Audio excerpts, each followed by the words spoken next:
Hello student, how are you. चलिए, आप सब ठीक हैं, मुझे पता लग गया है, सब लोग घर में हैं। और आज से हम अपना कंपनीज एक्ट स्टार्ट कर रहे हैं, कंपनी लॉ स्टार्ट कर रहे हैं। तो स्टार्ट करने से पहले मैं आपको बता दूं कि ये जो कंपनीज एक्ट है, इसके जो शुरुआत के सेक्शन 1 से लेकर सेक्शन 23 तक हैं, वो सीए फाउंडेशन में भी हैं और सीए इंटरमीडिएट लेवल पर भी हैं। जो सेक्शन 1 से लेकर सेक्शन 23 तक हैं, मैं आपके सामने लिखता हूँ कि जो सीए फाउंडेशन का सिलेबस है वो कितना है और जो आपका सीए इंटरमीडिएट का जो सिलेबस है वो कितना है। तो जो शुरू की क्लासेस रहेंगी वो सीए फाउंडेशन के लिए भी इम्पोर्टेंट हैं और वो सीए इंटरमीडिएट के स्टूडेंट के लिए भी इम्पोर्टेंट हैं। जो सेक्शन 23 तक की रहेंगी, करीब करीब ये 6-7 क्लासेज लगेंगी। तो शुरू की क्लासेस सीए फाउंडेशन के लिए भी सेम है और सीए इंटरमीडिएट के लिए भी सेम है। ऑल दो क्योंकि सीए इंटरमीडिएट के स्टूडेंट ये सीए फाउंडेशन में भी पढ़ के आए हैं, तो चांसेस इस बात के कम हैं कि सीए इंटरमीडिएट में कोई बहुत बड़ा मार्क्स केस में से क्वेश्चन वो बनाए। हाँ, वो ध्यान मतलब, क्योंकि वो सीए इंटरमीडिएट में डिलीट तो किया गया नहीं है शुरू के 23 सेक्शन, तो कभी कभार वो दे सकते हैं, लेकिन बहुत ज़्यादा वेटेज के नहीं देंगे। सीए फाउंडेशन के लिए शुरू के लेक्चर सबसे ज़्यादा इंपॉर्टेंट है, वहाँ तो सिलेबस का पार्ट है ही। सीए इंटरमीडिएट के लिए जब सेक्शन 23 ख़त्म हो जाएगा, 1 से लेकर 23 ख़त्म हो जाएगा, तो उसके बाद के सेक्शन ज़्यादा रेलेवेंट हैं। अगर हम बात करें, देखिए जो आपका कंपनीज एक्ट है वो कितने सेक्शन हैं। कंपनीज एक्ट 2013 में, पहले हम ये लिख लेते हैं, कंपनीज एक्ट 2013 अगर हम बात करें तो इसमें 470 सेक्शन है। 470 सेक्शन है, इसमें से 473 सेक्शन है, 473 सेक्शन है। इसमें से जो 470 सेक्शन हैं वो नोटिफाइड हैं, यानी कि लागू हो चुके हैं, और 3 सेक्शन जो हैं वो अभी तक नोटिफाइड नहीं है। तो नॉट नोटिफाइड। जो नोटिफाइड सेक्शन हैं उसमें से भी 40 सेक्शन डिलीट हो चुके हैं, यानी कि जो काम के हैं 430 सेक्शन जो हैं और एक 40 सेक्शन है। 430 सेक्शन और 40 सेक्शन, ये जो 40 सेक्शन हैं ये डिलीट कर चुके हैं, यानी कि ख़त्म हो चुके हैं। और जो 430 सेक्शन है वो नोटिफाइड है। एक तरीके से जो कंपनी एक्ट 2013 है वो 430 सेक्शन का है, क्योंकि जो 40 सेक्शन आपके डिलीट हो चुके हैं उससे तो हमें मतलब नहीं है। अब हम बात करते हैं कि सीए फाउंडेशन का सिलेबस क्या है और आपका सीए इंटरमीडिएट का सिलेबस क्या है। तो सबसे पहले हम बात कर लेते हैं सीए फाउंडेशन की बात कर लेते हैं, क्योंकि शुरुआत में जो लेक्चर हैं वो सीए फाउंडेशन के लिए ही हैं और क्योंकि सीए इंटरमीडिएट में तो उनके लिए भी इम्पोर्टेंट है।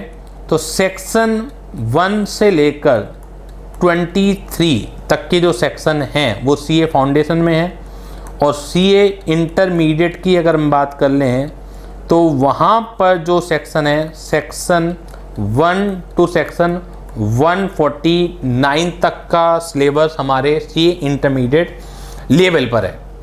तो is it clear to all of you कि सीए फाउंडेशन में हम क्या पढ़ने वाले हैं, सीए इंटरमीडिएट में क्या करने वाले हैं।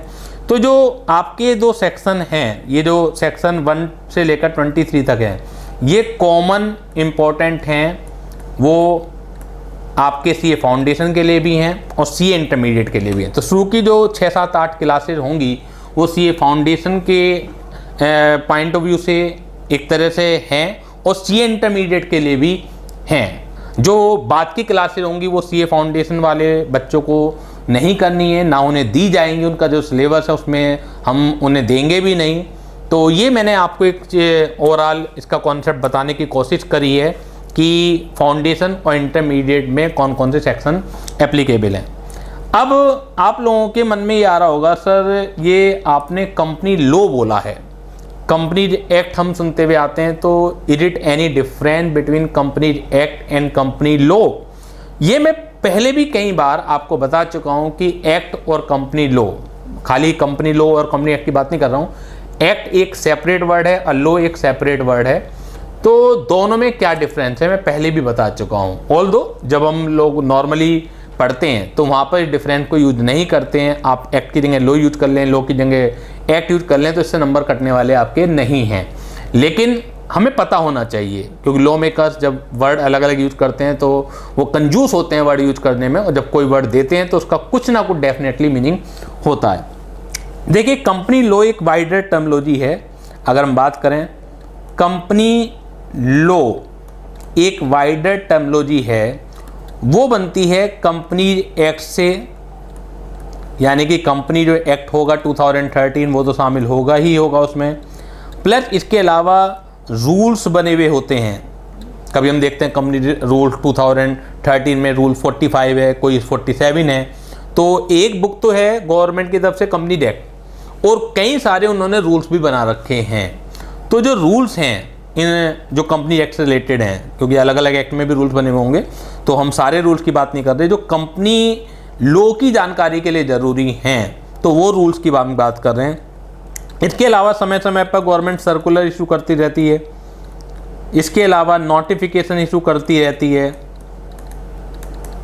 ओके, नोटिफिकेशन इशू करती रहती है। इसके अलावा हाई कोर्ट और सुप्रीम कोर्ट के जजमेंट आते रहते हैं, तो उन जजमेंट को भी हमें अपनी स्टडी का पार्ट बनाना होता है। तो जो भी हमें ओवरऑल जानकारी देगा, हमारे पास एक बुक है कंपनी एक्ट 2013, बजा से खरीद लाएं, पूरी रट लें, पूरी समझ लें और आप सोचने लगें कि कंपनी लॉ का जानकार बन गया मैं, तो ऐसा बिल्कुल भी नहीं है। क्योंकि जानकार बनने के लिए आपको ना केवल कंपनी एक्ट पढ़ना पड़ेगा, बल्कि रूल, सर्कुलर, नोटिफिकेशन और जजमेंट भी आपको पढ़ने पड़ेंगे। हाँ, जहाँ तक एकेडमिकली बात है तो मैं आपको वैसे बता देता हूँ, थोड़ी राहत मिल जाएगी आपको। आप सोचने लगे यार हम तो कंपनी एक्ट ही नहीं पढ़ाया जाएगा तो इतनी सारी चीज़ें कैसे पढ़ी जाएंगी, तो राहत की खबर ये है कि जहाँ तक एकेडमिकली बात है तो बहुत ज़्यादा आपको ना तो रूल्स पढ़ने पड़ते हैं, ना सर्कुलर, ना नोटिफिकेशन। हाँ, जो जो ज़रूरी हैं वो हम साथ के साथ में आपको पढ़ाएंगे, और आपको तो एक नोट्स का पूरा पैकेज मिलेगा। आपको ऐसा नहीं है कि सर्कुलर के अलग नोट्स मिलेंगे, नोटिफिकेशन के अलग नोट्स मिलेंगे, हाई कोर्ट सुप्रीम कोर्ट के जजमेंट के अलग नोट्स मिलेंगे। आपको तो एक पूरा कंप्लीट पैकेज पढ़ाई के साथ दिया जाता है, और उसी में सब कुछ शामिल रहता है। जो जो ज़रूरी लगते हैं मुझे हाई कोर्ट सुप्रीम कोर्ट के जजमेंट, वो हम साथ के साथ टॉपिक के साथ देते हैं। जो सर्कुलर नोटिफिकेशन जो लगते हैं वो हम साथ के साथ देते हैं। ज़्यादातर काम के नहीं होते हैं, तो इसमें घबराने की ज़रूरत नहीं है। जो ज़रूरी होंगे निश्चित तौर पर आपको दे दिए जाएंगे।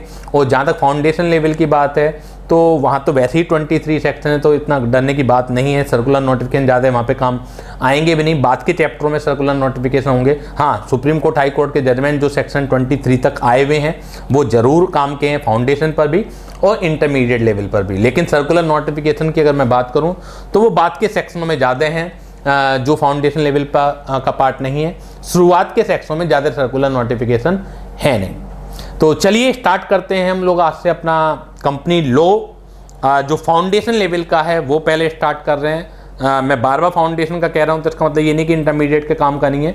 इंटरमीडिएट वालों ने क्योंकि फाउंडेशन लेवल पर एक किया ज़रूर होगा, तो उनके लिए तो एक रिवीजन के तौर पर है, और फाउंडेशन वाले पहली बार कर रहे हैं, तो इसलिए मैं बार बार फाउंडेशन लेवल का जिक्र कर रहा हूँ आपसे। तो वापस अपने नोट्स निकाल लीजिएगा। नोट्स मैं आपको, जैसा कि आपको पता है कि हर क्लास के साथ जो भी मैं क्लास में पढ़ा रहा हूँ वो आपको दिया जाता है PDF की फॉर्म में। तो जो भी आपको उतारने की ज़रूरत पड़े एक बार अपनी नोटबुक ज़रूर बना लीजिएगा। नोट्स आपको वैसे दिए हुए हैं, प्रिंटेड फॉर्म में भी दिए हुए हैं, लेकिन जो भी मैं पढ़ा रहा हूँ वो फिर भी एक बार आप अगर कर सकते हैं तो अपनी एक नोटबुक अलग बना लीजिएगा। क्लासरूम में मैं बनवाता ही हूँ। इससे क्या हो जाएगा, एक बार जब आप लिख लेंगे तो 60-70% ऑटोमेटिकली याद हो जाता है। और सब्जेक्टिव पेपर है तो ज़रूरी है आपको, नहीं तो बाद में बच्चों को क्या दिक्कत आती है, सही याद नहीं है हमें। क्लियर हो गई बात ये। वो कंटेंट आपको याद रखना है।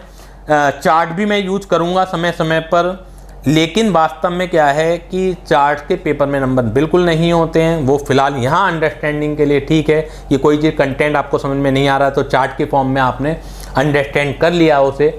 अदरवाइज जो कंटेंट है, जो लैंग्वेज है वो इम्पोर्टेंट होती है अगर आपको नंबर लाने हैं। ना कि क्या आपको अच्छा लगता है। तो जो कुछ चार्ट मैं यहाँ दे दूंगा आपको साथ के साथ पढ़ाते हुए, कुछ चार्ट मैं आपको जो PDF दूंगा उसमें एक लिंक दूंगा, इलेक्ट्रॉनिक लिंक मैं दूंगा। तो उस लिंक को जैसे ही आप क्लिक करेंगे तो उससे रिलेटेड जो चार्ट हैं, जो मुझे लगता है कि आपके लिए वैसे ज़रूरी नहीं है कि आप पेपर के समय उसे याद करें, तो हमारे नोट्स ना तो बहुत ज़्यादा हैवी होने चाहिए कि 400 500 700 पेज में हमारे नोट्स हो रहे हैं, क्योंकि कहीं ना कहीं वो आपको डराएगा फिर पेपर के समय में। तो जितना ज़रूरी है वो चार्ट मैं यहाँ दे दूंगा। इसके अलावा जो बहुत ज़्यादा ज़रूरी नहीं है, हाँ हेल्पिंग है कि एक बार आपको पता होना चाहिए, तो वो आपको मेन नोट्स में ना दे के मैं अलग से आपको नोट्स मैं प्रोवाइड करा दूंगा। और कैसे कराऊंगा वो साथ के साथ आपको, जब मैं प्रोवाइड कराऊंगा तो साथ के साथ आपको पता लग जाएगा। अगर किसी भी स्टूडेंट को दिक्कत आती है तो वो मेरे से डायरेक्टली कांटेक्ट कर सकता है क्लास के शुरुआत में, और क्लास के बाद में मेरे फ़ोन नंबर दिए रहते हैं। मैंने खुद अपने फ़ोन नंबर दे रखे हैं, स्टाफ के नहीं दे रखे हैं, कि डायरेक्टली मेरे से ही आपकी बात हो जाए। स्टाफ का जो काम है वो प्रोसीजरल पार्ट का काम है, टीचिंग का सारा काम मैं संभाल ही रहा हूँ। तो कोई किसी भी वक्त आप कॉल कर सकते हैं, और अगर आपको दिक्कत आती है, कॉल आपने किया किसी वजह से नहीं उठ पाता, हम लोग रिकॉर्डिंग वगैरह में व्यस्त रहते हैं, तो डेफिनेटली आपको रिवर्ट कॉल आ जाएगी।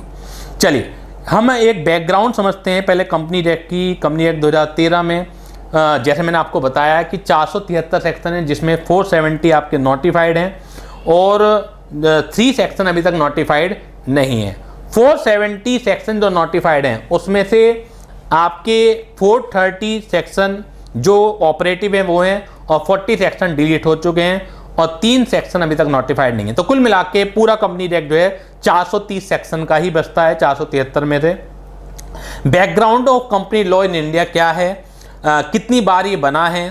1844 में ब्रिटिश शासनकाल जब उदय ही हुआ था 1844 के आसपास, तो वहाँ पहली बार कंपनी एक्ट बना। उसके बाद पूरा चेंज किया गया 1882 में, फिर 1912 में, 1936 में, 1956 में, आज जो फिलहाल चल रहा है वो है कंपनी एक्ट 2013। अमेंडमेंट हर साल होते हैं, कभी आप ये मत समझिएगा कि 1844 से लेकर 2013 तक केवल 5 बार अमेंडमेंट हुए। अमेंडमेंट हर साल होते हैं, हर महीने होते हैं, लेकिन जो ओवरऑल चेंज है कि पुराना पड़ गया, अब हमें पूरा का पूरा बदलने की जरूरत है, खाली हम रिपेयर से काम नहीं चला सकते हैं, तो वो 5-6 बार इतना हुआ है। आप घर में कोई इक्विपमेंट भी लगाते हैं, फ्रिज आपने लिया है, ख़राब होता रहता है, रिपेयर करा के काम चलाते रहते हैं, लेकिन एक समय तो ऐसा जरूर आएगा, नहीं अब हमें रिपेयर नहीं कराना, इसे बेच दीजिए, एक इसकी जगह रिप्लेस कीजिए, एक नया फ्रिज या नया AC हमें लाना है। तो ये जो 1844 से लेकर 2013 तक का इतिहास है, ये आपको 6 बार दिख रहा है, तो 6 बार ये रिप्लेस हुआ है। रिप्लेस बल्कि 5 बार कह सकते हैं, क्योंकि 1844 में तो पहली बार उदय हुआ था इसका, तो 5 बार ये रिप्लेस हुआ है। बाकी रिपेयर मेंटेनेंस का काम तो हर साल इसका चलता ही है। चलिए सेक्शन 1 किसी भी एक्ट का आपको पता है क्या कहता है, वो एप्लीकेबिलिटी बताता है। किसी भी एक्ट का आप कोई सा भी एक्ट उठा के देख लीजिए, चाहे आप कॉन्ट्रैक्ट एक्ट उठा के देख लीजिए, चाहे आप सेल्स गुड्स एक्ट उठा के देख लीजिए, चाहे इंडियन पार्टनरशिप एक्ट उठा के देख लीजिए, किसी भी एक्ट का सेक्शन 1 जो है वो करता है एप्लीकेबिलिटी, नाम बताता है। तो एप्लीकेबिलिटी जो है होल ऑफ इंडिया सेक्शन 1-2, जरूरत नहीं है आपको याद करने की, होल ऑफ इंडिया यानी कि इंक्लूडिंग जम्मू एंड कश्मीर, वैसे भी धारा 370 खत्म होने के बाद वैसे भी लागू हो गया है। और ये जो सेक्शन है, इसका जो सेक्शन 1 क्लॉज 4 है, वो ये भी बताता है कि ये कंपनी पर भी लगेगा, बैंकिंग कंपनियों का अलग से भी एक्ट होता है लेकिन ये एक्ट भी लगेगा, इंश्योरेंस कंपनियों का अलग से भी एक्ट होता है लेकिन ये एक्ट भी लगेगा, इलेक्ट्रिसिटी कंपनी का अपना अलग से भी एक्ट होता है लेकिन ये भी लगेगा, और other company by special act जो है नोटिफाइड बॉडी कॉर्पोरेट, यानी कि ये जो कंपनी एक्ट हम पढ़ने जा रहे हैं इसका जो दायरा है बहुत ज़्यादा बड़ा है। बैंकिंग कंपनियों के, इंश्योरेंस कंपनियों के, इलेक्ट्रिसिटी कंपनियों के अपने अलग कानून होते हुए भी ये एक्ट भी लगता है। अब आपको परेशान होने की जरूरत नहीं है कि हमें क्या सर अलग से कानून भी पढ़ने पड़ेंगे बैंकिंग कंपनियों के, बिल्कुल नहीं पढ़ने। इंश्योरेंस कंपनियों के पढ़ने पड़ेंगे क्या? बिल्कुल नहीं पढ़ने, ना फाउंडेशन लेवल पर पढ़ने, ना आपको इंटरमीडिएट लेवल पर पढ़ने। हाँ, जानकारी आपको पता होनी चाहिए कि बहुत सारी बातें बैंकिंग एक्ट में नहीं लिखी हुई हैं, इंश्योरेंस कंपनी एक्ट में नहीं लिखी हुई हैं। तो जो कंपनी एक्ट क्योंकि एक बड़ा सा कानून बना दिया, तो वो एक्ट के जो कानून है वो उनके ऊपर भी लगेंगे, जो चीज़ें उसमें गिवन नहीं होंगी। एडमिनिस्ट्रेशन की बात अगर करें, ये भी नॉलेज सेक है, बस आपको पेपर में नहीं पूछी जानी है चीज़ें। एडमिनिस्ट्रेशन की बात करें कि ये लगता मतलब इसे लागू कैसे किया जाएगा, तो 7 रीजनल डायरेक्टर के ऑफिस बनाए हुए हैं हम लोगों ने। न्यू दिल्ली में है, अहमदाबाद में, चेन्नई में, शिलोंग में है, मुंबई, हैदराबाद, कलकत्ता में। और ROC registrar of company every state में है। अगर यूपी की बात करें तो कानपुर में, दिल्ली का तो दिल्ली में है ही है आपके। तो हर एक स्टेट में नॉर्मली उनकी राजधानी में होता है, लेकिन जैसे यूपी की बात करें तो लखनऊ में ना होके कानपुर में इसका है। तो खैर हमें उससे मतलब नहीं है कि किसका कहाँ पर है, कोई हमें IAS की परीक्षा नहीं देनी है कि हमें ये सब चीज़ें याद करनी है, पता होना चाहिए बस। 7 रीजनल डायरेक्टर हैं और ROC है एवरी स्टेट में। इसके अलावा NCLT national company law tribunal और NCLAT national company law appellate tribunal, ये 2 और एडमिनिस्ट्रेटिव ऑफिस हैं। तो फाउंडेशन में तो इनकी ज़्यादा जरूरत पड़ेगी नहीं, इंटरमीडिएट में एक आध जगह मैं बता दूंगा आपको कि इनका काम क्या है। फिलहाल आप ये समझ सकते हैं जैसे हाई कोर्ट जज, सुप्रीम कोर्ट होती है तो सुनवाई का काम होता है। जो पहली सुनवाई है, पहली शिकायत है, वो NCLT या NCLAT के पास ही जाती है, और जब इसका जजमेंट आ जाता है तो उसके बाद आप हाई कोर्ट या सुप्रीम कोर्ट जा सकते हैं। जो प्रोसीजर है शिकायत का तो वो इस तरीके से, पहली शिकायत आप यहीं ले जाएंगे। तो खैर इनकी भी ज़्यादा ज़रूरत है नहीं। अब जो ज़रूरत है, हम सीधे आ जाते हैं किस किस की ज़रूरत है हमें। नेक्स्ट पेज पर अगर हम बात करें तो नेक्स्ट पेज पर है जी, हम अगर हम बात करते हैं तो यहाँ से हमारा स्टार्ट होगा कि कंपनी क्या है, कंपनी की जो डेफिनेशन है वो क्या है। जहाँ तक स्टैट्यूटरी डेफिनेशन की बात है कि लॉ मेकर्स ने क्या परिभाषा कंपनी की दी है, तो पहले हम उससे डिस्कस कर लेते हैं कि लॉ मेकर्स ने क्या डेफिनेशन दी है। ऑल्दो ये मैं बता दूं आपको, पूरे कंपनी एक्ट में एक दिक्कत जरूर है कि जो लॉ मेकर्स की डेफिनेशन है वो बहुत कमज़ोर हैं। उससे नहीं पता लगता है कि exactly what is a company, what are the characteristics of a company, what is the nature of a company. जो आप बाकी एक्ट पढ़ के आए, चाहे आप इंडियन पार्टनरशिप एक्ट पढ़ के आते हो, चाहे आप सेल्स ऑफ गुड्स एक्ट पढ़ के आते हो, चाहे आप इंडियन कॉन्ट्रैक्ट एक्ट पढ़ के आते हो, किसी भी डेफिनेशन को देख लीजिए, 90% जो कैरेक्टरिस्टिक्स है, जो नेचर है, उस डेफिनेशन से, उस परिभाषा से निकल जाती हैं। लेकिन कंपनी एक्ट इस मामले में थोड़ा कमज़ोर साबित हो रहा है, और कंपनी एक्ट में जो स्टैट्यूटरी डेफिनेशन है वो कमज़ोर है। तो इसलिए हमें बाकी डेफिनेशन पर निर्भर करना पड़ता है, उसकी नेचर जानने के लिए, उसके कैरेक्टरिस्टिक जानने के लिए, उसके फीचर्स जानने के लिए। तो स्टैट्यूटरी डेफिनेशन देखिए कितनी खूबसूरत बनाई है इन्होंने। As per section 220 of the Companies Act, company means a company incorporated under this act or any of the previous company law। तो previous company law मैंने आपको बताए हैं, आपको 1844 से इतिहास शुरू होकर आपका 1956 तक चला था अगर प्रीवियस लॉ की बात करें।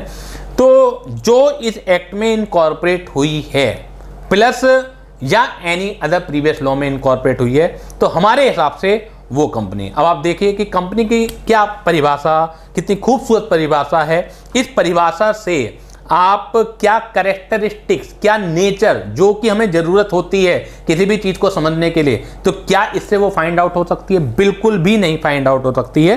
खैर चलिए, अब ये परिभाषा दी है तो इसी खूबसूरती के साथ हम थोड़ा सा समझ लेते हैं कि कंपनी क्या है। कंपनी मीन्स है कंपनी इनकॉर्पोरेटेड। पहले चलिए कंपनी को भी बता देता हूँ मैं आपको। कंपनी भी जो है वो 2 वर्डों से मिलकर बनी हुई है, कॉम और प्लस पेनी। कॉम का मतलब होता है टुगेदरनेस, साथ साथ, टुगेदरनेस, ये लैटिन वर्ड है। तो कॉम का मतलब जो यूज किया जाता है वो होता है टुगेदरनेस। और पेनी यानी कि पेनी आप समझ सकते हैं पैसे से रिलेटेड है, यानी कि कंपनी 2 अलग अलग वर्डों को जोड़कर बना हुआ है कि पैसा कमाने के लिए, ठीक है ना, रोजी रोटी कमाने के लिए जब लोग साथ में इकट्ठा होते हैं तो उसे कहा जाता है कंपनी। अगर हम अदर देन लीगल डेफिनेशन की बात करें तो इतिहास ये है कंपनी का, जो वर्ड की उत्पत्ति हुई है कंपनी की वो यहां से हुई है 2 अलग अलग वर्ड को जोड़कर, कि जब लोग पैसा कमाने के लिए साथ आने के इच्छुक होते हैं तो उसे कहा जाता है कंपनी। तो अगर हम स्टैट्यूटरी डेफिनेशन की बात करें तो बेसिकली एसोसिएशन ऑफ पर्सन, यानी कि लोगों का समूह होगा, एसोसिएशन ऑफ पर्सन, जुड़ाव होगा लोगों का, कितने लोग जरूरी हैं कितने नहीं जरूरी हैं वो हम आगे पढ़ेंगे ही पढ़ेंगे, प्लस रजिस्ट्रेशन अगर हो जाए, रजिस्ट्रेशन अगर हो जाए अंडर कंपनीज एक्ट 2013 या प्रीवियस लॉ में, वो नहीं लिख रहा हूं मैं, तो जब लोग साथ में जुड़ते हैं उनका रजिस्ट्रेशन हो जाए कंपनीज एक्ट 2013 में या प्रीवियस कंपनीज एक्ट में, तो उसे कहा जाता है कंपनी। सिंपल सी बात यह है कि जिसका भी रजिस्ट्रेशन हो गया, जो लोग भी समूह के साथ आए, एओपी में कितने लोग जरूरी हैं कितने नहीं होते हैं वो मैं बता देता हूं। जैसे पार्टनरशिप एक्ट पढ़ते हैं, पार्टनरशिप में भी 2 या 2 से अधिक लोग जुड़ते हैं, लेकिन क्या उसका रजिस्ट्रेशन आवश्यक है? नहीं है रजिस्ट्रेशन आवश्यक। तो लेकिन यहां पर रजिस्ट्रेशन आवश्यक है, और वो भी कहां पर आवश्यक है?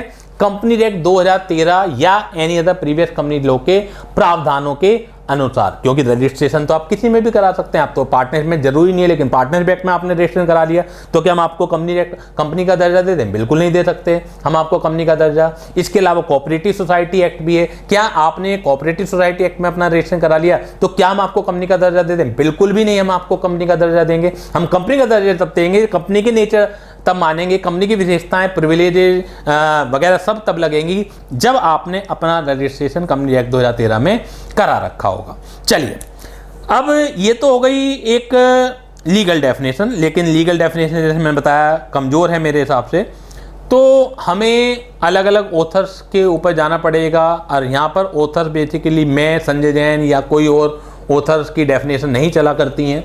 जजेज ने अपने जजमेंट को सुनाते वक्त बेसिकली क्या बोला है, तो वो चीज़ डेफिनेशन बन जाती है, उससे चीज़ें पता लगती हैं।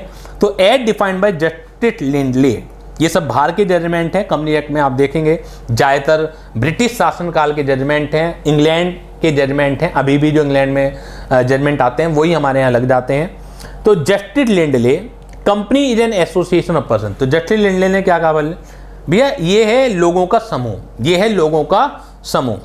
दीज पर्सन कंट्रीब्यूट मनी और money is worth to a common stock, ये सब लोग पैसा या पैसे के बराबर कोई चीज़ लगाते हैं, हो सकता है कोई पैसा लगा के कोई अपनी एसेट लगा रहा हो, और एक कॉमन स्टॉक में लगाते हैं। यानी कि अभी तक कॉमन स्टॉक से पहले ये इंडिविजुअल एसेट थी, लेकिन अब ये कॉमन स्टॉक में लगा दिया, तो हम सबकी है, मेरी नहीं है, हम सबकी ये संपत्ति है common stock. The common stock so contributed it denoted in money and it called as capital of the company. चाहे आपने पैसा लगाया हो, चाहे आपने इक्विवेलेंट टू मनी वर्थ कोई चीज़ लगाई हो, लेकिन उसे मनी में डिनोट किया जाता है, और जो मनी में डिनोट करके आता है तो उसे कहते हैं share capital of the company. The person who contribute the capital are called the member of the company, जो कंट्रीब्यूट करते हैं उन्हें क्या कहा जाता है? Member of the company. The capital is employed in some common trade और business, जो कैपिटल है, जो कॉमन स्टॉक है, वो किसी बिजनेस में यूज किया जाता है। The members share the profit और losses arising from such business, और जो मेंबर्स हैं वो प्रॉफिट या लॉस को शेयर करते हैं। The proportion of capital to which each member is entitled is called a share, और जो अनुपात है किसी भी मेंबर ने लगाया है टोटल कैपिटल के रेशियो में, वो कहा जाता है उसका हिस्सा, share. Clear? The shares are always transferable, जो शेयर्स हैं, जो हिस्सा है, ऑलवेज आप किसी को भी ट्रांसफर कर सकते हैं। दो यद्यपि the right to transfer of in more or less restricted, यद्यपि जो राइट ऑफ ट्रांसफर है वो कम या ज़्यादा रेस्ट्रिक्टेड किया जा सकता है, ज़्यादा रेस्ट्रिक्शन लगाई जा सकती हैं या कम रेस्ट्रिक्शन लगाई जा सकती हैं, लेकिन होगा ट्रांसफरेबल। अगर हम पार्टनरशिप एक्ट के कंपेरिजन में बात करें तो क्या एक पार्टनर बिना दूसरे से पूछे हुए अपनी पार्टनरशिप किसी और को वो ट्रांसफर कर सकता है? बिल्कुल भी नहीं कर सकता। सब पार्टनर बनाना एक अलग चीज़ है, लेकिन उस सब पार्टनर का मेन पार्टनर से कोई रिलेशन नहीं रहता। सब पार्टनर को ट्रांसफर करने के बाद भी वो पार्टनरशिप का दर्जा नहीं मिल सकता है। लेकिन यहाँ पे क्या है, मैं एक रिलायंस कंपनी में शेयर है मेरे, और मैं कभी भी किसी को भी बेच के जा सकता हूँ, मैं अलग हो सकता हूँ मेंबरशिप से रिलायंस कंपनी की, और मेरी जगह कोई और आ जाएगा। लेकिन ये चीज़ कभी भी नहीं पॉसिबल होती है पार्टनरशिप के केस में। चलिए, ये जस्टिस लिंडले की डेफिनेशन हो गई। अब इस डेफिनेशन से ही हमें बाकी कैरेक्टरिस्टिक्स समझने को मिलेगी कि क्या क्या कैरेक्टरिस्टिक्स हैं, नेचर क्या है कंपनी की, तो वो आपके सामने आ गया है कि जो नेचर क्या है कंपनी की। सबसे पहली कैरेक्टरिस्टिक जो विशेषता है कंपनी की वो क्या है कि इनकॉर्पोरेटेड एसोसिएशन है। तो जहां मुझे वर्ड टू वर्ड की जरूरत पड़ी मैं वर्ड टू वर्ड पढ़ाऊंगा, अदरवाइज हेडिंग से ही काम चल जाएगा। तो इनकॉर्पोरेटेड एसोसिएशन में बताया है, इनकॉर्पोरेटेड यानी कि रजिस्टर्ड एसोसिएशन है। बिना रजिस्ट्रेशन के कंपनी की कल्पना करना संभव नहीं है। कानून की नज़र में जो कंपनी है वो एग्जिस्ट नहीं करेगी जब तक कि आप इसका इनकॉर्पोरेशन नहीं कराएंगे। इसे वर्ड टू वर्ड पढ़ने की जरूरत नहीं है। दूसरी कैरेक्टरिस्टिक्स है आर्टिफिशियल पर्सन। आर्टिफिशियल पर्सन का मतलब क्या होता है? ह्यूमन बीइंग के अलावा, मैं आपको बता दूं, ह्यूमन बीइंग के अलावा मेल फीमेल हम और आपके अलावा जितनी भी एंटिटी हैं वो सब आर्टिफिशियल पर्सन कहलाई जाती हैं, क्योंकि उनकी एग्जिस्टेंस बिकॉज ऑफ लॉ होती है। कानून ऐसा जरूरी समझता है तो कानून ने उसे एक तरीके से मानने की पावर दे रखी है। कानून की नज़र में वो टेनेबल है, टेनेबल यानी कि मानने के योग्य है। तो कानून ये पावर दे रहा है कि हाँ ऐसी कोई चीज़ एग्जिस्ट करती है, अदरवाइज वास्तव में वो एग्जिस्ट नहीं करती है। केवल सिर्फ और सिर्फ कानून के हिसाब से ही वो एग्जिस्ट करती है। एक उदाहरण मैं आपसे नाम लेता हूं। आज की तारीख में आप एलएलपी सुनते हैं, लिमिटेड लायबिलिटी पार्टनरशिप आप सुनते हैं, सुनते हुए आते हैं, और फाउंडेशन में तो ये कोर्स का हिस्सा भी है। आज से आप 10 साल पहले अगर किसी से भी पूछते, किसी भी ज्ञानी पंडित से पूछते आप कि सर क्या पार्टनरशिप में लायबिलिटी को लिमिटेड किया जा सकता है, तो क्या वो अपने दम पर ही कह सकता था कि हाँ पार्टनरशिप में भी लायबिलिटी को लिमिटेड किया जा सकता है? नहीं कह सकता था, क्योंकि उस समय कानून ऐसा था ही नहीं। बस इंडियन पार्टनरशिप एक्ट है, तो इंडियन पार्टनरशिप एक्ट उसमें लिमिटेड लायबिलिटी का कोई कॉन्सेप्ट ही नहीं है। वहाँ तो लायबिलिटी मेंबर्स की अनलिमिटेड होती है। हाँ 2008 में जरूर गवर्नमेंट ने कानून बनाया, उन्हें आवश्यकता महसूस हुई कि अब पार्टनरशिप में भी लिमिटेड लायबिलिटी का कॉन्सेप्ट लाना चाहिए, तो वो ले आए। तो बिकॉज ऑफ लॉ, यानी कि लॉ ऐसा चाह रहा है, कानून बनाने वाले ऐसा चाह रहे हैं। तो जब भी कानून बनाने वाले ऐसा चाह रहे हैं, जो चीज दिखती है आपको बिकॉज ऑफ लॉ, केवल कानून की मान्यता के अनुसार, तो वो हर चीज आर्टिफिशियल पर्सन ही कहलाती है। कल को गवर्नमेंट को लगेगा हाँ लिमिटेड लायबिलिटी पार्टनरशिप का उपयोग सही नहीं हो रहा है, दुरुपयोग हो रहा है, कल को वो कॉन्सेप्ट खत्म कर सकती है, किसी भी कानून को बुला सकती है, किसी भी कानून को खत्म कर सकती है वो। तो किसी कानून को खत्म कर दिया उस दिन से वो कॉन्सेप्ट ही खत्म हो गया।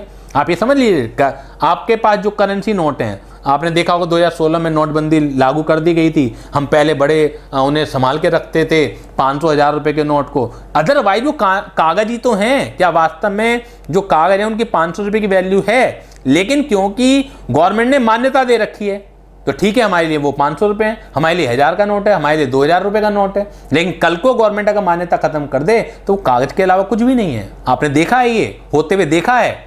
तो ये मैंने जो उदाहरण दिए हैं तो आपको समझाने के लिए दिए हैं कि क्या चीज आर्टिफिशियल होती है। आर्टिफिशियल वो चीज होती है कानूनन जिसकी होना ना होना बिकॉज ऑफ लॉ डिपेंड करता है, बिकॉज ऑफ गवर्नमेंट डिपेंड करता है। तो आर्टिफिशियल पर्सन देख लीजिएगा, a company not a natural person, consequently a company can not fall ill. Company एक नेचुरल पर्सन नहीं है, इसलिए वो बीमार नहीं पड़ सकती, मर नहीं सकती और इंसॉल्वेंट डिक्लेयर नहीं हो सकती। A company is an artificial person but it is not a fictitious person. ये काल्पनिक नहीं है। काल्पनिक वो होता है जिसकी मान्यता कानूनन भी नहीं है। ये एक आर्टिफिशियल तो है but not a fictitious person. Fictitious होता है जिसे मान्यता कानून भी नहीं देता है। ए कंपनी डर exist but only in the eye of law. तो कंपनी है लेकिन सिर्फ और सिर्फ कानून की नजर में, इसके अलावा कोई और कॉन्सेप्ट नहीं है। सबसे खूबसूरत कॉन्सेप्ट जो है कंपनी का वो है separate legal entity. Separate legal entity, इसे हम 2-3 केस स्टडी से बहुत अच्छी तरह समझेंगे और फाउंडेशन में तो एक ना एक केस जरूर पेपर में आना चाहिए। इंटरमीडिएट में भी वैसे इंपॉर्टेंट है, लेकिन क्योंकि इंटरमीडिएट वालों के लिए इंस्टीट्यूट जरूर कुछ ना कुछ सोचता है कि फाउंडेशन में हम लोग इनकी जानकारी चेक कर चुके हैं तो वो कम चांसेस हैं। लेकिन अदरवाइज बहुत ही खूबसूरत कॉन्सेप्ट है सेपरेट लीगल एंटिटी को। बहुत ध्यान से इसे समझने की कोशिश कीजिएगा कि ये जो सेपरेट लीगल एंटिटी का कॉन्सेप्ट है, जैसे इंडियन पार्टनरशिप एक्ट में लागू नहीं होता है, यानी कि पार्टनरशिप फर्म और पार्टनर अलग अलग नहीं माने जाते हैं। पार्टनरशिप फर्म का अगर उधार है तो पार्टनर को घर से लाना पड़ेगा, लेकिन ये चीज कंपनी लॉ में नहीं है, कंपनी एक्ट में नहीं है। कंपनी अलग मानी जाती है, उसके लिए जो मेंबर्स हैं वो जिम्मेदार नहीं माने जाते हैं। Company is a separate person in the eye of law and member of the company is a separate person in the eye of law. दोनों को अलग अलग एक तरह से लीगल एंटिटी माना जाता है कानून की नज़र में। इसे हम बाद में पढ़ेंगे। एक नाम आएगा कॉर्पोरेट वेल। जैसे ही एसोसिएशन ऑफ पर्सन, लोगों का समूह अपने आप को रजिस्टर्ड करा लेता है कंपनी एक्ट में या प्रीवियस कंपनी लॉ में, तो दोनों के बीच में एक पर्दा पड़ जाता है। और पर्दा बेसिकली डिस्टिंग्विश करने के लिए होता है, एक दो लोगों को सेपरेट करने के लिए एक वर्ड यूज किया जाता है। दीवार जैसे होते, ब्रिज होता है, दो लोगों को जोड़ने के लिए एक संज्ञा दी जाती है। जब हमें दो लोगों को जुड़ाव दिखलाना हो तो ब्रिज बोल दिया जाता है कि यार तुमने इन दोनों के, दो दुश्मनों के बीच में ब्रिज का काम किया, ठीक है ना। और जब वाल या पर्दा वेल बोला जाता है तो बेसिकली उस सेंस में बोला जाता है कि जो चीज दो लोगों को अलग करने का काम करती है। तो इनकॉर्पोरेशन जो है कंपनी एक्ट में, वो दो लोगों को अलग करने का काम करता है, सेपरेट करने का काम करता है। इसे कहते हैं कॉर्पोरेट वेल। उस कॉर्पोरेट वेल की वजह से ही ये चीज आती है separate legal entity. Company has a separate legal entity in the eye of law and member has a separate legal entity in the eye of law.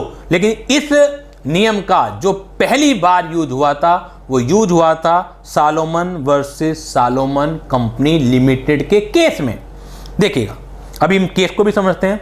A company is a legal person in the eye of law distinct from its member. A company is a separate person having its own rights and obligation. Company जो है एक separate person है, उसके rights अलग हैं और उसकी जिम्मेदारियां भी अलग हैं, जिसका मेंबर से कोई मतलब नहीं होता है। तो सेपरेट, हम इस कॉन्सेप्ट को समझते हैं कि सेपरेट लीगल एंटिटी का कॉन्सेप्ट क्या है, इसको समझने की कोशिश करते हैं। देखिएगा, इसे समझने की कोशिश करते हैं फटाफट। सालोमन वर्सेस सालोमन का केस है। जो पार्टियां हैं सालोमन वर्सेस सालोमन की, वो हम देख लेते हैं। एक व्यक्ति था जिसे हम सालोमन का नाम देंगे। ये कैरेक्टर आपके सामने आ गया है, इसका नाम है सालोमन। सालोमन एक व्यक्ति था, ये लेदर मर्चेंट था। लेदर मर्चेंट था, काफ़ी बड़ा व्यापारी था। ये बहुत बड़ा व्यापारी था, बहुत रिच पर्सन था। और जब आपका काम अच्छा चल रहा होता है तो नॉर्मली क्या होता है कि और बड़ा किया जाए, और बड़ा किया जाए। तो कुछ लोग सफल हो जाते हैं, लोग कुछ सफल नहीं होते हैं, ये भाग्य की बात है। तो इसने सोचा कि वो बड़ा किस चीज़ से होता है, कंपनी से। अगर एक आदमी प्रोप्राइटरशिप में काम कर रहा है तो नॉर्मली लोगों की नज़र में वो बड़ा नहीं होता, चाहे वह कितना भी बड़ा हो। लेकिन हाँ, एक आदमी कंपनी बना ले तो ये माना जाता है लोगों की नज़र में नहीं, बहुत बड़ी चीज़ है कंपनी। एक जो सोच रहती है, परसेप्शन है लोगों की, जो राय है इंडिविजुअल और कंपनी के बीच में, कंपनी को बहुत बड़ा माना जाता है। पार्टनरशिप और कंपनी के बीच में कंपनी को बहुत बड़ा माना जाता है। इसलिए कुछ लोग अपने आप को और ऊंचा करने के लिए, दुनिया को दिखलाने के लिए भी कंपनी खोल लेते हैं, चाहे हो सकता है उन्हें ज़रूरत ना हो। तो क्योंकि काफ़ी बड़ा व्यापारी था तो इसने सोचा कि क्यों ना एक कंपनी खोल ली जाए। इसने सोचा क्यों ना एक कंपनी खोल ली जाए। तो इसने इस चीज़ के लिए एक कंपनी खोली। किस चीज़ के लिए? तो सालोमन ने, बहुत बड़ा लेदर मर्चेंट था, फॉर्म एक कंपनी उसने खोली, ठीक है। इसका नाम रखा Salomon and Salomon company. Salomon and Salomon company ये हो गई, इसने खोली। मीटिंग पे मीटिंग स्टार्ट हुई कंपनी में। ये आपको दिख रहा होगा, कंपनी का काम शुरुआत में काफ़ी अच्छा चला। ये मीटिंग हो रही है, यहाँ पर सालोमन कंपनी की मीटिंग हो रही है, जनरल मीटिंग वगैरह हो रही है, बोर्ड ऑफ डायरेक्टर की मीटिंग हो रही है।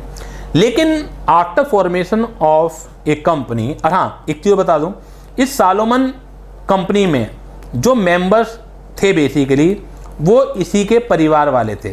जो मेंबर्स थे वो इसी के परिवार वाले थे, यानी कि 99% जो शेयर थे, 99% जो शेयर थे वो सालोमन के पास थे। वो 1% जो शेयर थे केवल संख्या को पूरा करने के लिए, जैसे पब्लिक कंपनी में आपको पता होगा 7 मेंबर की जरूरत पड़ती है, प्राइवेट कंपनी में 2 मेंबर की जरूरत पड़ती है, मालूम होगा, अदरवाइज हम अगली 2-3 क्लासेस में ये भी सीखेंगे अगर नहीं भी मालूम है, फिलहाल मैंने बता दिया। तो पब्लिक कंपनी ने बनाई थी, तो संख्या को पूरा करने के लिए जो 6 मेंबर वो जो होती, तो वो फैमिली के मेंबर थे, फैमिली मेंबर थे। क्लियर हो गई, यानी कि एक तो वाइफ हो गई, 5 बच्चे हो गए। इस तरह से इसने कंपनी बनाई। सारा जो बिजनेस है अपना वो इस कंपनी को इसने बेच दिया। Sold his business, sold his business to Salomon and Salomon company, sold his business to company. अब क्योंकि इसने बिजनेस बेचा है तो भैया परचेज कंसिडरेशन भी मिला होगा। अगर बेचा है तो परचेज कंसिडरेशन भी जरूर मिला होगा। तो बेसिकली जो परचेज कंसिडरेशन था वो किस फॉर्म में था ये देख लीजिएगा। यहां से क्या मिला होगा, से परचेज कंसिडरेशन मिला होगा, परचेज कंसिडरेशन मिला। कानून की नज़र में आप अलग हैं और कंपनी अलग है। आप अपना व्यापार एक कंपनी बना के बेच रहे हैं, कॉन्सेप्ट है लोगों का कि आप कंपनी बना के बेच रहे हैं, तो एक अलग चीज़ है। तो कंपनी ने इसे क्या दिया होगा, परचेज कंसिडरेशन दिया होगा। तो purchase consideration in the form of shares and debenture थे, शेयर एंड डिबेंचर थे जी, शेयर्स एंड डिबेंचर थे। कुछ शेयर्स मिल गए, कुछ डिबेंचर मिल गए। डिबेंचर जो हैं क्योंकि एक लायबिलिटी मानी जाती है, शेयर तो ओनरशिप मानी जाती है कंपनी में, आपको पता ही होगा कि शेयर तो मानी जाती है, ओनरशिप मानी जाती है। और डिबेंचर जो है एक आउटसाइडर लायबिलिटीज मानी जाती है। वो आपकी मर्जी है, आप सारे शेयर ले लेते, लेकिन सालोमन ने कुछ शेयर्स लिए, कुछ डिबेंचर लिए। आउटसाइडर लायबिलिटी मानी जाती है। और लायबिलिटीज भी भैया 2 तरह की होती है, एक तो सिक्योर्ड और एक होती है अनसिक्योर्ड। तो डिबेंचर जनरली सिक्योर्ड होते हैं। आप आगे चैप्टर CA मतलब इंटरमीडिएट में तो पढ़ोगे, फाउंडेशन में तो जरूरत नहीं होती है डिबेंचर के चैप्टर पढ़ने के लिए, लेकिन फाउंडेशन में भी आप अकाउंट वगैरह में पढ़ते होंगे, इतना कॉमन सेंस सबको होती है। नहीं भी है तो चलिए मैं बता ही रहा हूँ कि जनरली डिबेंचर होते हैं सिक्योर्ड। तो नहीं भी होते हैं तो भी इसके यहाँ तो भैया सिक्योर्ड थे, जनरली वे सिक्योर्ड होते हैं, ये मैं बता दूं आपको। लेकिन ऐसा नहीं है कि कानूनन कि हमेशा डिबेंचर सिक्योर्ड ही होंगे, अनसिक्योर्ड भी हो सकते हैं। वो तो भाई जो उधार दे रहा है कंपनी को उसे देखना है कि किस शर्तों पर वो उधार दे रहा है, सिक्योरिटी ले रहा है या सिक्योरिटी नहीं ले रहा। इस केस में सिक्योर्ड थे, secured on company asset, secured on company asset. अब भाई मुझे बताइए आपको कि कल को अगर कंपनी अपना पैसा नहीं दे पा रही है, अगर कंपनी अपना पैसा नहीं दे पा रही है, तो आप खुद बताइए कि इन जनरल क्या होता है कि जब पेमेंट कंपनी से लिया जाएगा, यानी कंपनी इंसॉल्वेंट डिक्लेयर हो जाएगी, कुछ महीने बाद कंपनी जो है इंसॉल्वेंट डिक्लेयर हो गई। इंसॉल्वेंट के केस में क्या पहले पैसा ओनर को दिया जाता है? आप बताइए, क्या पहला पैसा ओनर को दिया जाता? नहीं दिया जाता, पहले तो लायबिलिटीज को दिया जाएगा। और लायबिलिटीज में भी सिक्योर्ड और अनसिक्योर्ड दोनों है, तो पहले सिक्योर्ड लायबिलिटीज वालों को दिया जाएगा। तो झगड़ा जो था वो यही था कि कंपनी की एसेट थी कम और लायबिलिटीज थी ज्यादा। एक पीरियड और ले लेते हैं, चलिए क्या था। After few month company declared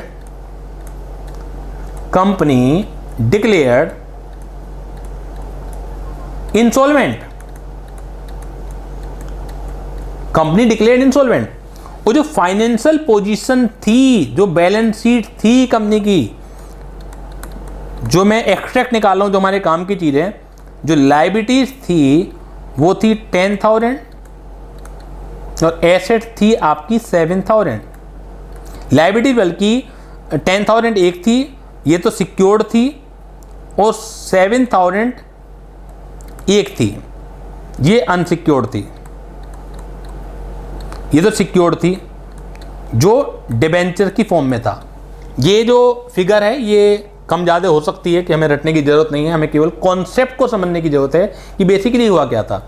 यानी कि 7,000 रुपये की एसेट थी और 7,000 रुपये की एसेट के बदले में ये लाइबिलिटीज़ थी, 10,000 की सिक्योर्ड लाइबिलिटीज और 7,000 रुपये की अनसिक्योर्ड लाइबिलिटीज। ये मैं बार बार कह रहा हूँ कि ये फिगर जो 10 या 7 कम या ज़्यादा हो सकती है, हम लोग याद नहीं करते, ना याद करने की ज़रूरत पड़ती है हमें, ना आपको याद करने की ज़रूरत है कभी आप इन फिगर्स में उलझ के रह जाएं। हाँ, कॉन्सेप्ट पता होना चाहिए जिससे हमें उसका यूज समझ में आ जाए कि इस कॉन्सेप्ट का कैसे यूज होना है। अब जो अनसिक्योर्ड क्रेडिटर्स थे भाई, देखिए एक तो ये हो गया, ये तो हो गया सालोमन। ये तो बात पक्की है कि जो शेयर कैपिटल है वो बाद में मिलेगी, पहले लायबिलिटीज चुकेंगी। लेकिन लायबिलिटीज में भी दो तरह की लायबिलिटीज तो आपके सामने इकट्ठी हो गई भाई। एक तो लायबिलिटीज इकट्ठी हो गई आपकी सिक्योर्ड डिबेंचर की, और एक लायबिलिटीज आपकी इकट्ठी हो गई जो नॉर्मली अनसिक्योर्ड डिबेंचर्स थे। अब मैं इस फिगर को ले आता हूँ, ये अनसिक्योर्ड डिबेंचर थे, कई सारे थे, ये थे, ठीक है। ये तो हो गया सिक्योर्ड डिबेंचर, यानी कि 10,000 डिबेंचर्स के पास थे, और जो 7,000 रुपये की लाइबिलिटीज थी ये थे सिक्योर्ड लाइबिलिटीज थी। और टोटल एसेट कितनी है आपकी, ये 7,000 रुपये हैं टोटल एसेट तो जो आपको दिख रही हैं। अब 7,000 रुपये पहले किसे मिले, ये तो कन्फर्म है कि शेयर कैपिटल के तो नहीं दिए जाएंगे, लेकिन ये जो लायबिलिटीज हैं ये सिक्योर्ड को मिले अनसिक्योर्ड को मिले, तो कानून तो ये कहता है पहले सिक्योर्ड को मिलेंगे। अगर ये 7,000 पहले सिक्योर्ड को मिल गए तो सारा सालोमन के पास ही चला गया, और जो अनसिक्योर्ड क्रेडिटर हैं उन्हें तो कुछ नहीं मिला, उन्हें तो लॉलीपॉप भी हाथ में नहीं आई। तो जो अनसिक्योर्ड क्रेडिटर की जो दलील थी कोर्ट के सामने, कोर्ट को भी हम ले आते हैं, कोर्ट भी आ गई जी, कोर्ट के सामने जो अनसिक्योर्ड क्रेडिटर्स की दलील थी, ये दो वकील आपस में बहस कर रहे हैं, एक सालोमन की तरफ से होगा और एक आपका होगा क्रेडिटर की तरफ से। तो जो दलील थी अनसिक्योर्ड क्रेडिटर्स का एक कहना था, जज से क्या कहना था, अनसिक्योर्ड क्रेडिटर की सालोमन और जो डिबेंचर होल्डर हैं इज द सेम पर्सन। यानी कि जो दलील दी थी इन्होंने, प्ली ली थी, प्ली का मतलब होता है दलील, प्ली ली थी वो ये थी कि Salomon and debenture holder are same person, कोई भी अंतर नहीं है। यानी कि जो मालिक है, ये जो ओनर है इसका, ठीक है ना, और जो लायबिलिटीज है सिक्योर्ड डिबेंचर होल्डर, ये एक ही व्यक्ति हैं जज साहब। अब क्योंकि एक ही व्यक्ति है तो ओनर के मुकाबले में पहले सभी को पता है जो आउटसाइडर लायबिलिटीज होती हैं उन्हें प्राथमिकता पहले दी जाती है। जज से नो, जज ने कहा नहीं, कंपनी अलग है, सालोमन को कंपनी का ओनर नहीं माना जा सकता कानूनन। सालोमन केवल एक यहां पर डिबेंचर होल्डर की हैसियत से काम कर रहा है, कंपनी एक अलग है, कंपनी की लायबिलिटीज अलग है और सालोमन एज ए ओनर वो अलग है, तो हम ये दलील नहीं मान सकते। जज ने कहा नो, जो आपकी दलील है Salomon and debenture holder are the same person, I said no, company and Salomon are different person, और this concept is called separate legal entity in the eye of law. यही कॉन्सेप्ट को तो कहा जाता है कि कानून की नजर में ये दो अलग अलग व्यक्ति हैं। अब हम पढ़ लेते हैं कि क्या लिखा हुआ है केस स्टडी में, उसे भी हम पढ़ लेते हैं, देखिएगा फटाफट देखिएगा। सालोमन वर्सेस सालोमन कंपनी, मैंने अच्छी तरह समझा दिया आपको। Fact of the case, mister S was a prosperous leather merchant, he converted his business into limited company. The company purchased the business of S for a consideration of 38,782 pound, ये क्योंकि Britain का case है। The consideration was paid in terms of 10,000 secure debenture and 20,000 fully paid share. तो share तो चलो ownership है, वो तो बात की बात है, ₹1 each and the balance in cash. His wife and 5 children took up 1 share of 1 pound each. Remaining share and debenture holder were taken by S. हाँ, इस तरह की कंपनी को वन मैन कंपनी भी कहा जाता है, आप थोड़ा सा ध्यान रखिएगा। ओपीसी एक अलग चीज़ है, वन मैन कंपनी एक अलग चीज़ है। वन मैन कंपनी जो है वो कोई लीगल टर्मिनोलॉजी नहीं है, ये एक लोगों की जबान पे जो चीज़ चढ़ गई कि जब सारी की सारी कैपिटल एक ही आदमी के पास हो और वो केवल संख्या बल को पूरा करने के लिए अपने फैमिली मेंबर को जोड़ता हो, अपने दोस्तों को जोड़ता हो, एक एक शेयर उन्हें दे देता हो, लेकिन वर्चुअली 100% कैपिटल एक ही आदमी के पास हो, तो इस तरह की कंपनी को कहा जाता है one man company, one man army जैसे आपने सुना होगा, तो वन मैन कंपनी। और एक होता है वन पर्सन कंपनी, वो तो एक लीगल एंटिटी है। 2013 जब से कंपनी एक्ट आया है तो ओपीसी तो एक लीगल एंटिटी है। वन मैन कंपनी केवल एक कहने में आती है बात, अदरवाइज क्योंकि उस संख्या को पूरा करने के लिए अगर पब्लिक है तो 7 और प्राइवेट है तो 2 पूरा ही करने पड़ेंगे। वन पर्सन कंपनी जब आप पढ़ेंगे तो संख्या को भी पूरा नहीं करना होता।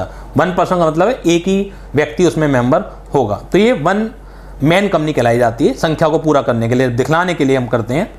Letter on the company was bound up and it asset were found to be worth of 6,000 pound, यानी कि आप देखिए लाइबिलिटी तो कितनी है भाई, इसकी लाइबिलिटी तो काफ़ी है, यही लिखा हुआ है। And its liability amounted to 17,000 pound which 10,000 were due to S, यानी कि जो डिबेंचर के लिए हैं, और जो सिक्योर्ड है, and 7,000 due to unsecured creditor. Asset केवल 6,000 हैं, वहाँ मैंने एसेट 7,000 ले ली थी, बाकी तो सारी फिगर यही हैं। तो अब झगड़ा क्या शुरू हो रहा है जी, 17,000 में कैसे बटे? तो जो 7,000 वाले हैं तो कह रहे हैं 6,000 को हमें दिलवा दीजिए, हमारा करीब 90% पूरा हो जाएगा, इसे क्यों दिलवा रहे हो आप 10,000 को? ये तो कंपनी तो एक ही आदमी है, ये उनकी दलील थी। Due to unsecured creditor, the unsecured creditor claim that S and the company were the same person because all the share of the company were held by S and his family and they should be paid in priority to S, ऐसा बोला उन्होंने। लेकिन court ने क्या कहा भैया? Court ने तो नहीं मानी उनकी बात। डिसीजन ऑफ द कोर्ट क्या है? Held in the eye of law a company है separate legal entity, so S and company cannot be treated as same person.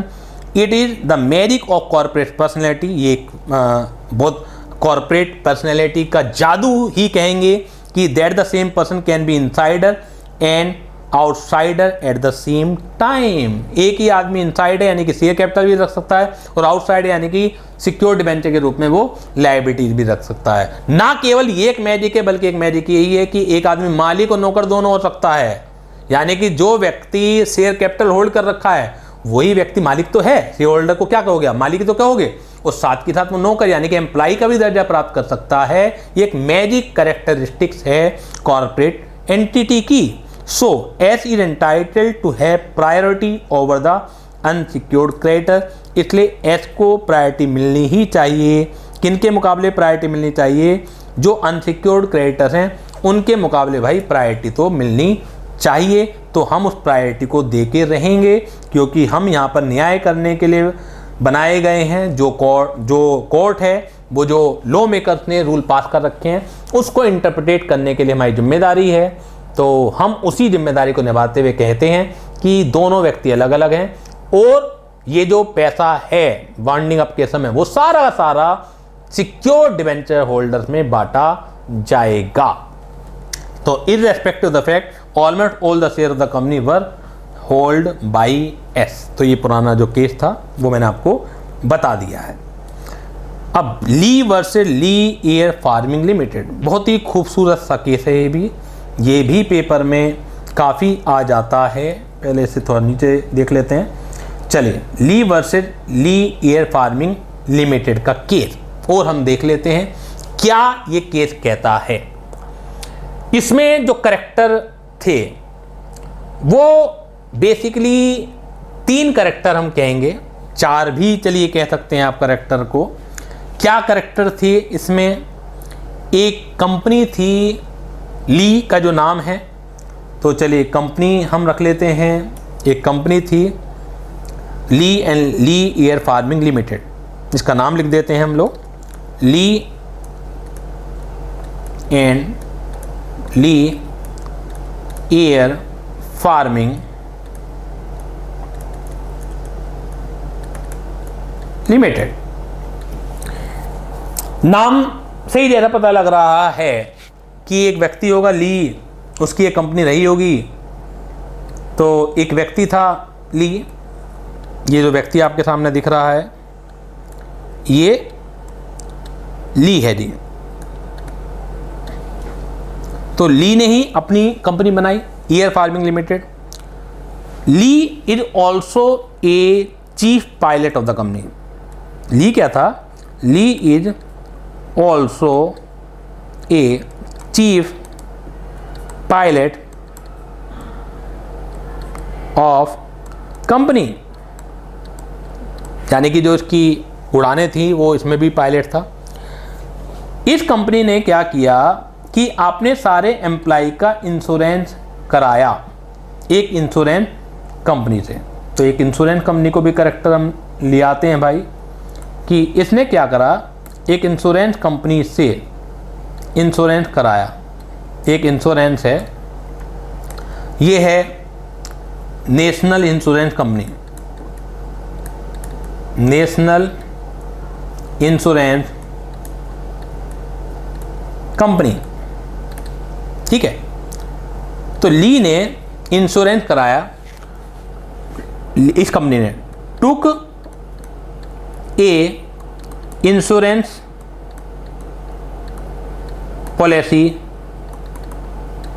Of all its employ. एक insurance policy Lee and Lee air farming limited ने national insurance company से अपने सारे employ की। ली owner भी है as well as employ भी है। अभी मैंने बताया था एक कॉर्पोरेट मैजिक पर्सनैलिटी है कि एक ही व्यक्ति एक समय में आउटसाइड इनसाइडर तो हो सकता है, साथ के साथ ओनर और नौकर दोनों हो सकता है। तो ली कंपनी का मालिक भी है क्योंकि उसके पास सारे शेयर हैं वर्चुअली, और गिनती करने के लिए उसने भी वाईफाई वगैरह बच्चों को बना रखा होगा, और साथ के साथ ये एम्प्लॉय भी है। आफ्टर सम मंथ, जैसे ही कंपनी ने ये इंश्योरेंस पॉलिसी ली, after several month has passed, Lee was dead in a air crash accident. Lee की डेथ हो जाती है एक एयर क्रैश एक्सीडेंट में। अब डेथ हो जाती है तो इंश्योरेंस लिया हुआ है, तो जी जो ली की वाइफ है वो आती है, ये ली की जो वाइफ हैं, ये वाइफ ऑफ ली हैं। ये जो व्यक्ति है जी, ये एम्प्लॉय ऑफ ली कंपनी, ठीक है। वाइफ सेड कि please give me insurance amount after that death of my husband. तो मुझे इंश्योरेंस दीजिए। तो ये अब मैं एक एक चीज़ नहीं लिख रहा हूँ, केवल आपको समझा रहा हूँ क्योंकि टाइम ज़्यादा लग जाएगा। Employ of Lee company said कि मैंने तो, हम लोगों ने तो इंश्योरेंस कराया हुआ है, आप इंश्योरेंस कंपनी के पास जाइए, वो वहाँ से आपको अमाउंट मिल जाएगा। Is it clear to all of you? तो ली की जो वाइफ है वो जाती हैं इंश्योरेंस कंपनी के पास और उनसे कहती हैं कि मेरे हस्बैंड की डेथ हो गई है और ली versus Lee air farming limited ने इंश्योरेंस कराया हुआ है, तो आप हमें पैसा दीजिए। ये दूसरा करेक्टर हम खड़ा कर देते हैं यहाँ पर, ये है इंश्योरेंस कंपनी जी, इंश्योरेंस कंपनी। अब हर एक कोई बचना चाहता है, ये इंश्योरेंस कंपनी की तरफ से एम्प्लॉय है, ये ली की वाइफ हैं, ये वाइफ हैं ली की, ये एक तरह से इंश्योरेंस कंपनी का एम्प्लॉय है, एम्प्लॉय ऑफ इंश्योरेंस कंपनी। इसे जिम्मेदारी सौंपी गई होगी कि आपकी ली की वाइफ से बात कीजिए। तो employ of the insurance company denied the claim of Lee's wife by saying that कि हमने एम्प्लॉय का इंश्योरेंस कर रखा था और because Lee is not an employ, Lee is the owner. फिर बात वही आ गई है कि ली ओनर है। अब जब ली ओनर है तो ओनर का कंपनसेशन नहीं मिलेगा, क्योंकि जब भी एम्प्लॉय का इंश्योरेंस होता है तो बेसिकली वो नाम से नहीं होता। जैसे आपने कभी सुना हो कि गवर्नमेंट ने सभी रेलवे में जो टिकट आप खरीदते हैं तो सबका इंश्योरेंस हुआ होता है, या जो सरकारी बसें इस्तेमाल करते हैं तो सबका इंश्योरेंस होता है। तो गवर्नमेंट को थोड़ी पता है कि कौन कौन व्यक्ति कब कब सॉरी कौन कौन व्यक्ति कब कब सफ़र करेगा। तो नॉर्मली ऐसे केस में एक जनरल इंश्योरेंस पॉलिसी ले ली जाती है कि हमारे सारे कंपनी के एम्प्लॉय का इंश्योरेंस होगा, करीब करीब इतने एम्प्लॉय हैं, तो इंश्योरेंस कंपनी अपना प्रीमियम बता देती है, नाम से इंश्योरेंस नहीं होता है। तो इंश्योरेंस कंपनी सेड कि we have insured the employ of the company but not owner of the company, तो so we rejected your claim. अब Lee wife go to the court में जाती है। कोर्ट सेड, यहाँ पे भी जो इंश्योरेंस कंपनी के वकीलों ने यही कहा, यही दलील दी कि कंपनी और मालिक एक ही तो हैं। तो court said no, company had a separate legal entity in the eye of law, और Lee is the employ of that company. Lee उस कंपनी का कर्मचारी था, तो you have to pay the claim as demanded by wife of Lee. तो आपको जो ली की वाइफ ने डिमांड किया है वो आपको क्लेम देना पड़ेगा। तो इसे कहते हैं सेपरेट लीगल एंटिटी। देखिएगा, इसे दोबारा देखते हैं ली के केस को। हम शायद एक पेज आगे आ गए हैं, यहाँ पर मिलेगा, ये है, देखिए इस केस को पढ़ते हैं क्या लिखा हुआ है। बहुत खूबसूरत सा केस है ये। Lee versus Lee air farming limited. Fact of the case, L formed a company with the share capital of 3000 share, देख लें कितने हैं, 3000 share at the rate of 1 each. L held 2999, one man company हो गई share. He voted himself the managing director, उसने अपने आप को एमडी बनाया। L was a qualified pilot and got himself appointed a chief pilot on A salary. He was killed in an air crash while working for the company. His widow claimed compensation for the death of her husband in the course of the employment. बता दिया मैंने कैसे कैसे चक्कर काटे उसने। The claim was challenged by insurers on the ground that no compensation was due to L, as L and Lead Air Farming Limited were the same person. Decision held L was a separate person from the company and so compensation was due to the widow. In effect, the magic of the corporate personality enabled L to be the master and servant at the same time. तो यहाँ पर एक ही आदमी servant और master दोनों हो सकता है।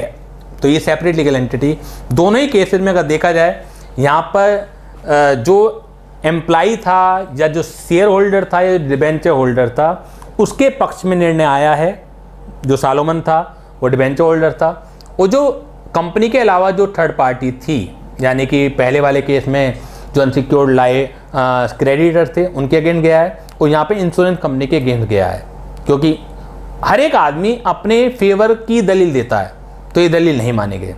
अब जो Bacha F Guzdar versus commissioner of income tax है, यहाँ पर जो केस गया है वो इनकम टैक्स डिपार्टमेंट के फेवर में गया है, और जो ये बच्चा एफ गजदर था यानी कि जो शेयर होल्डर रहा होगा इसके अगेंस्ट गया, जबकि उन दोनों केस में उनके फेवर में गया था। क्योंकि यहाँ पे फैक्ट अलग हैं। यहाँ पर बच्चा एफ गजदर ये कह रहा है कि मैं और कंपनी एक ही हैं, जबकि है नहीं। तो कोर्ट ने इस चीज़ को भी डिनाई किया। जैसे कि ये एक मिलेनियर था जो बच्चा एफ गजदर है। अब इसने कंपनी का एक मालिक था। कंपनी जो है एग्रीकल्चरल एक्टिविटी करती थी। अब इनकम टैक्स में सी इंटरमीडिएट वालों को तो पता है एग्रीकल्चर इनकम एग्जेम्प्ट होती है। फाउंडेशन वालों सुन लीजिए, आप एग्रीकल्चर इनकम एग्जेम्प्ट होती है, ठीक है, याद कर लीजिए, बाकी आपको इंटरमीडिएट पता लग जाएगा, उसके ऊपर टैक्स नहीं लगता। अब कंपनी जो है एग्रीकल्चर एक्टिविटी करती थी। अब जब एग्रीकल्चर एक्टिविटी करती थी तो कमाई होती थी, उस पर टैक्स नहीं लगता था, और वही कमाई in the form of dividend इस बंदे को मिल जाता था। डिविडेंड इनकम किसकी है? डिविडेंड इनकम शेयर होल्डर की तो होती है। तो बच्चा एफ गजदर क्लेम्ड दैट कि इन माई हैंड ऑल्सो जो डिविडेंड इनकम है वो एग्रीकल्चरल इनकम है, क्योंकि मैं और कंपनी एक ही तो हैं। तो कोर्ट से नो, आप अलग हैं और आप अलग हैं, तो डिविडेंड इनकम की जो नेचर है वो डिविडेंड इनकम की ही रहेगी, एग्रीकल्चर इनकम की नेचर नहीं मिलेगी उसे। जब एग्रीकल्चर इनकम नहीं मिलेगी नेचर, तो डिविडेंड इनकम कुछ केसेस में टैक्सेबल होती है, तो you have to pay the tax. तो this is the fact of the case. दोबारा देख लीजिए, केस को पढ़ लीजिए। Mrs Guzdar receive dividend income in respect of shares held by her in a tea company under the income tax act. Agriculture income is exempt from income tax. Mrs Guzdar contended that her dividend income should be treated as agriculture income as in the case of tea company। जैसा कि company case में agriculture income है, अब क्योंकि agriculture income उनके case में उनके हाथ में एग्जेम्प्ट रहती है, तो मैं ही तो मालिक हूँ, मेरे हाथ में भी ये रहनी चाहिए। On the ground that dividend received by share holder represent the income of the company and this should be exempted from tax. तो कोर्ट सेड नो, आप अलग हैं और कंपनी अलग है। The supreme court held that company was a separate person from the share holder having its own business and its own income. The income of the company was partly agriculture and thus exempted from tax, but the same income when received by the shareholder a dividend income and could not be regarded as agriculture income and thus tax was payable on the dividend income। तो tax आपको payment करना पड़ेगा dividend income के ऊपर। तो clear है ये चीज। नेक्स्ट पेज देखिएगा। तो बेसिकली जो कंक्लूजन निकाल सकते हैं इस चीज़ से, अभी हमने जो 2-3 केस देखे हैं, तो क्या कंक्लूजन निकाल सकते हैं वो कंक्लूजन मैंने यहाँ लिखने की कोशिश की है, तो इसे आप अपने आप पढ़ लीजिएगा, समझ में आ जाएंगे। एक आध मैं पढ़ा देता हूँ। एक कंपनी है separate legal entity even if virtually entire capital of the company held by one person. Company एक सेपरेट लीगल एंटिटी, बावजूद इसके कि करीब करीब सारी की सारी कैपिटल वर्चुअली करीब करीब सारी की सारी कैपिटल एक ही आदमी के पास है। Company has its own income rights and duty separate from its income rights and duty of the share holder. सारी बात सेपरेट लीगल एंटिटी से जुड़ी हुई है। हम किसी भी तरह से कान कैसे भी पकड़ लें कि शेयर होल्डर के राइट ड्यूटी अलग हैं, कंपनी के अलग हैं, तो वो सेपरेट लीगल एंटिटी के कॉन्सेप्ट हो गया। Third point, shareholder can enter into contract and conduct business with the company in the same manner as the other person can. क्योंकि कंपनी अलग है, शेयर होल्डर अलग है, तो शेयर होल्डर किसी भी तरीके का कॉन्ट्रैक्ट कर सकता है। कॉन्ट्रैक्ट करने के लिए 2 पार्टी को होना जरूरी है। कॉन्ट्रैक्ट एक्ट में आप पढ़ के आए, तो कानून में ये 2 लोग हैं। आप ये नहीं कह सकते कि एक आदमी अपने आप से कैसे कॉन्ट्रैक्ट कर सकता है, तो शेयर होल्डर कर सकता है। तो यही सब बातें सेपरेट लीगल एंटिटी के ऊपर लिखी हुई हैं, इन्हें आप पढ़ लीजिएगा। नेक्स्ट है परपेचुअल सक्सेशन। ये भी बहुत खूबसूरत सा कॉन्सेप्ट है, कैरेक्टरिस्टिक है कंपनी का। परपेचुअल सक्सेशन, परपेचुअल सक्सेशन क्या है? जो कभी ना मरता हो, अमर हो। जैसे पार्टनरशिप एक्ट में आप पढ़ के आते हैं, पार्टनरशिप एक्ट में एक पार्टनर की डेथ है, वो पूरी फर्म को डिजोल्व करा देती है। मालूम है आपको, जब तक कि एग्रीमेंट में ये ना लिखा हुआ हो कि एक पार्टनर की डेथ से फर्क नहीं पड़ेगा। इसके अलावा एक पार्टनर की इंसॉल्वेंसी से फर्म डिजोल्व हो जाती है।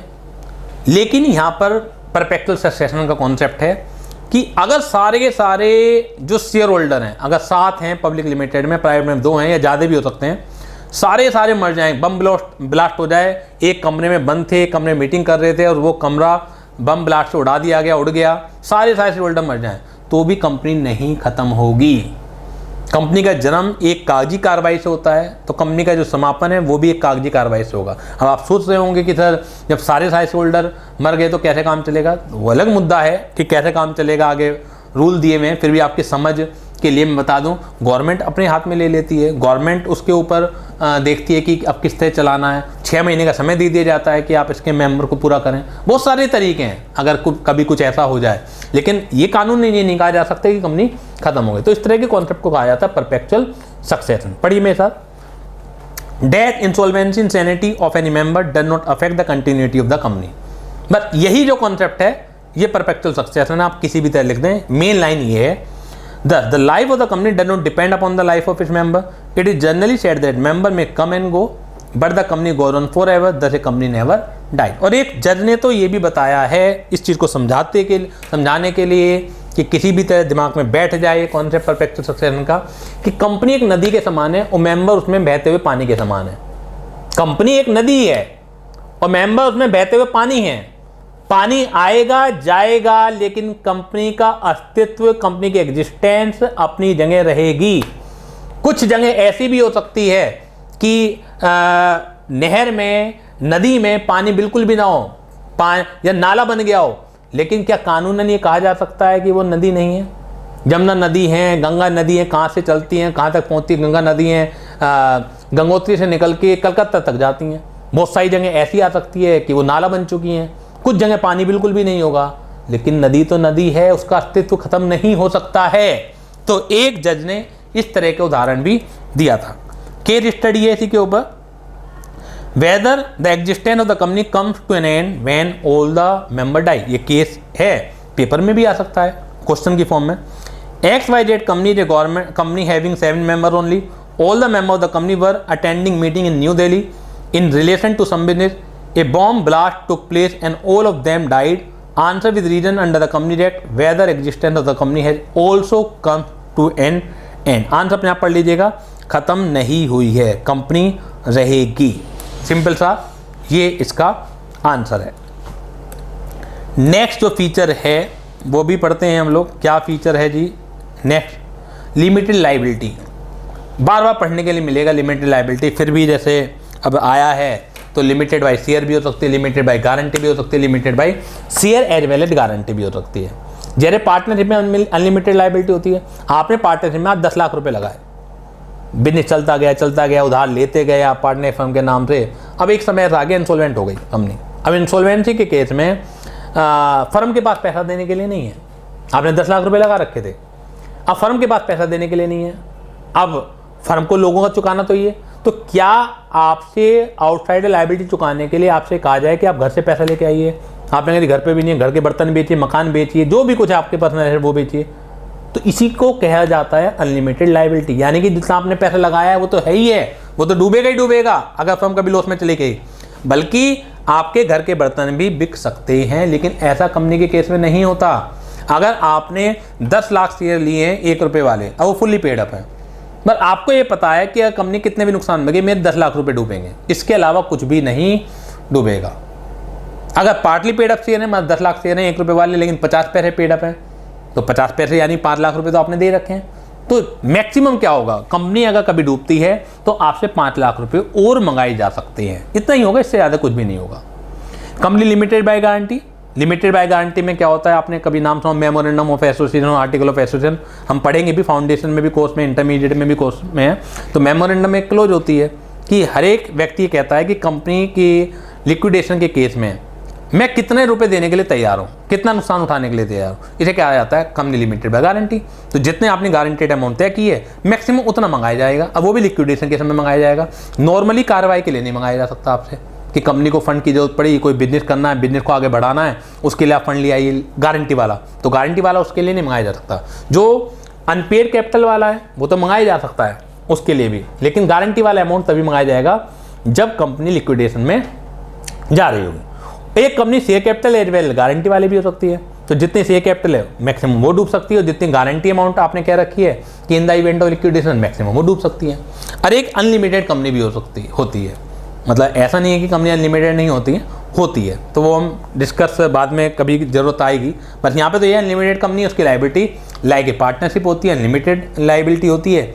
लेकिन जो फ़र्क होता है पार्टनरशिप और कंपनी में, वो एक फ़र्क होता है कि पार्टनरशिप में तो जो क्रेडिटर हैं डायरेक्टली पार्टनर के ऊपर मुकदमा कर सकते हैं।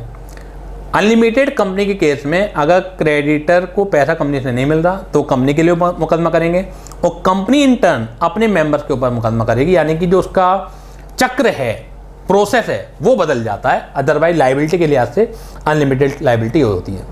कॉमन सील जैसे कंपनी एक ह्यूमन बीइंग तो है नहीं, तो वो साइन नहीं कर सकती, तो कॉमन सील एक सिग्नेचर होते हैं। यानी कंपनी के लिए वही डॉक्यूमेंट, वही डीड बाध्य होते हैं जिस पर कंपनी की कॉमन सील लगी रहती है। कॉमन सील का इस्तेमाल कैसे होना चाहिए, कैसे नहीं होना चाहिए, वो कंपनी के आर्टिकल्स में लिखा हुआ रहता है, तो हमें उसकी जिक्र नहीं पड़ेगी ना फाउंडेशन में ना इंटरमीडिएट में। बस आपको पता होना चाहिए वो सारे के सारे डॉक्यूमेंट, सारे डीड पर भी ऐसा नहीं कि ज़रूरत पड़ती है कॉमन सील की। कुछ डॉक्यूमेंट, कुछ डीड ऐसी भी हो सकती हैं जिस पर कॉमन सील के मतलब जरूरत नहीं भी है, और वो तब भी वैलिड हो जाए। तो कॉमन सील सिग्नेचर की तरह काम करते हैं, ये पढ़ लीजिएगा आप।